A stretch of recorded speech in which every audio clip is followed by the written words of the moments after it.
Yun, ito nandito tayo ngayon sa may Apalit. Ayan, dito sa may simbahan. So magtotos tayo ng mga warriors natin. Ang matotos natin syempre, lahat ng team na to. Meron team South, meron team North. Kasi loading day na mamaya eh. Hindi tayo nakapagtos ng mga nakarang araw. So dito na lang. Ayan o, dahil busy tayo. Syempre, madalas nga tayo sa ospital. So time check. Mag-11:05 na. Pawawalan ko na rin ito mga kalapatis. Kanina pa tayo dito quarter eh. So pwede nang release. So ayan, meron tayong Grisel na dalawa dito, yung mutik na mawala. Ito yata yun, yung bilag natin nung nakaraan. Ayan oh. Ito yata yun, ayan siya. Ayan. Pati yun, ayan, ito yung isang Grisel na to. So ayan, may logo natin yan ha. So re-release natin.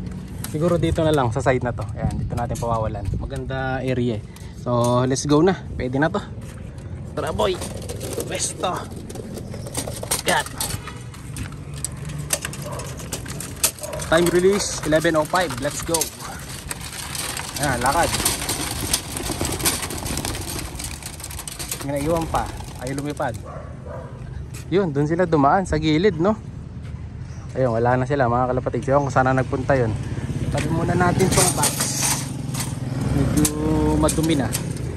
Yeah. Parawan ko muna to para tumigas yung ibang poops. Medyo may ibang basa eh. So yung mga ibon natin wala na, hindi ko alam saan lumusot ah. Malinis sa ibabaw. Nawala bigla. Andito yan sa may simbahan oh. Nawala sila. Siya si Idol Madla, nakakahanga, may mga hawak, gandang linyada. Ika'y inspirasyon kung bakit hanggang ngayon ako'y palaging kumakarera. Yun, nakawin na tayo mga kalapatids at kompleto naman yung mga ibon natin kung nandito yung dalawang Grisel. Natin. Nandiyan boy. Yan natin. Ayun, nakauwi yung isang Grisel. Ayun. 1 Grisel, 2 Grisel, isa pa. 3 yan eh. Eto. Alin? Iba na to. Bagong lipat ng isa na to. Mga iba na to. So, eto isa. So, yun. Kompleto yung mga Grisel natin. Yung nakaraan na nawawalang Grisel, nakabalik na, buti naman, no? Kasi yun ang inaalala ko, baka di ka ako makauwi yung mga Grisel eh, kasi nahuli sila nung nakaraan. Malamang hindi pa makasama yung dalawang Grisel na yan dun sa sasakay natin, kasi yung mamaya yung sasakay natin, medyo malayo na, ano na kagad yun eh, Concepcion Tarlac, no?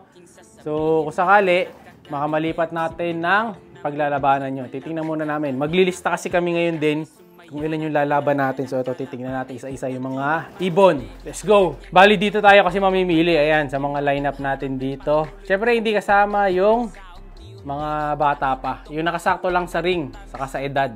No, doon tayo magbabase. Yun ang mga susunod nating ilalaban. So ang priority dito yung mga mas naunang matagal ng Romonda. Marami naman to eh. Halos mga old bird naman to mga kalapatids. Kasi konti nilalabas na rin ngayon eh. So ito titingnan din natin. Siyempre di kasama yung Tipler. So ito yung unang tinitingnan natin, yung Grisel. So hindi nasakay ito mga kalapatids. Malamang nung nakaraan eh hindi pa batak Romonda to kaya di natin sinakay. So ito, sasakay na lang natin to ngayon sa Norte. So pipili muna kami mga kalapatids ha. Isa-isa natin. Yun, nakapaglista na tayo. Bali ang sasakay natin dito sa batch na to, 5. So yung susunod na training, 6. Nandito sa kabila is 3 lang pala. Ayan, kasi nabawasan ng bagus yung isa eh. 8 lang ang bagus ng isa. So 3 lang ang nakuha natin dito sa taas na pang North sa BBC. And then yung 3 na yon is yung mga naka-white na ring. Ito, yung mga possible yan. Naka-white na old bird. So puro old bird ang sasakay natin mga kalapatids sa BBC na yon. Yung young bird kasi natin na 2, di ko sure kung natos ko na yun eh, no? Kasi kung hindi ko pa natos, sigurado mawawala yung kasi biglang malayo kagad dahil nga di tayo nakapagtos ng mga nakarang araw dahil nag-uulan.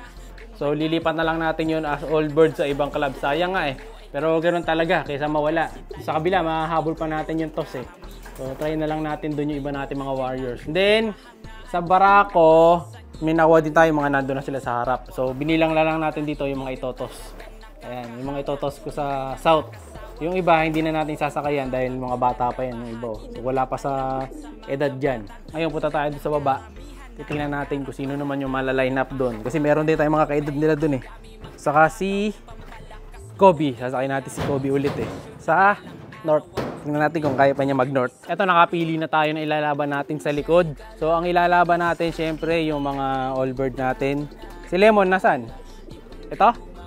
Si Lemon na. Ito pala si Lemon, mga kalapatid yan. Yung nakaraang makupad nating ibon, lilipat natin siya sa north. Ayan. Kasi sa south, mabagal siya eh. Speedbird to, pero di ko alam ba't mabagal tong isa na to. So, ayun yung isa. Yung itim, lalaban din natin yan. Titingnan natin kung may speed din tong itim natin. Kasi testing yung parents niyan eh.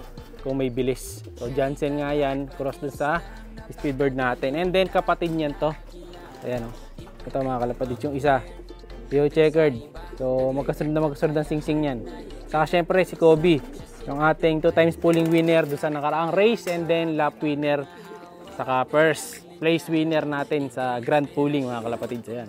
Ang 10 times winner dito sa ating listahan mga kalapatid sa mga ilalaban natin. So, siya yung pinakamatulin bali sa mga ilalaban natin ngayon. Dapat makakasama niya sa Hinata. Pero si Hinata, isuswitch natin, lilipat natin. 2 sasakyan kasi naming club mamayang gabi. So, magsasakay tayo dun sa BBC, saka dun sa TGRC kasi may pooling sa Tanay Rizal. So, medyo malapit. So, sasakay natin yung 2 dun. Si Kupad, saka si Hinata. Although si Hinata, lilipat ko na ng club. Si Kupad na lang tutuloy sa kabila. Ito. So, maglalagay muna kami ng mga clip ring bilang pantanda na ito yung lalaban natin sa BBC Club. Ayan, lalagyan natin yung mga pang norte dito. Total birds pala natin is 8 birds mga kalapatid sa nakakuha nating ibon na isasakay mamayang gabi para dun sa North Race, no? So pwede na yun, 8. Pamalakasan din natin itong mga ano na to eh, na may mga gold ring eh. Pero hindi pa pwede to. Kulang pa sa pagpag to eh. No? So bago natin isama sa listahan, kailangan yung ano na medyo matagal rumonda, napagpag na ng mabuti. So ito kulang pa to, no? Pero pwede nang ilaban to kaso may mga kalahi naman sila na pwedeng pang pumalag eh. So wag muna sila. Next, reserve na lang natin yan. Diba? Hindi naman tayo nagmamadali. Andiyan naman si Kobe para bilang pangharang ngayong susunod na mga pooling. Ito pa. Yung kapatid ng isa, hindi rin kasama yan. Ayun. Ito, dahil nakapula siyang clip ring, syempre si Boy Kupad yan. Yan ang inaasahan natin sa fundraise. Yan. And then, second lap derby na nila. All bird category. Sasali pa rin natin sa young bird category to kasi di yata pwedeng tapusin yung fundraise 1 nang hindi ka nagde-derby mga kalapad. So kailangan sali natin siya. So mag-e-entry tayo ng isa. Sacrifice tayo siguro mga 250. Ayan, para makatapos siya ng derby. So last 2 laps pa to, di ako nagkakamali eh. So malalaban. Ito may iwan to. Yung kamukha niya sasali, mabayang itim. Sana kompleto sila makauwi bukas. May sumisilip na naman sa kabila. Ayan o. Oh, nakikita yung magkabilang section natin. So, good luck sa atin, Kobe. Galingan mo. So, first training mo ulit sa North. Sana ikaw ang mauna. Kahit na yung buntot mo kulang-kulang. Muling susubok ng ibon natin na to. Siya'y kalapatistang napag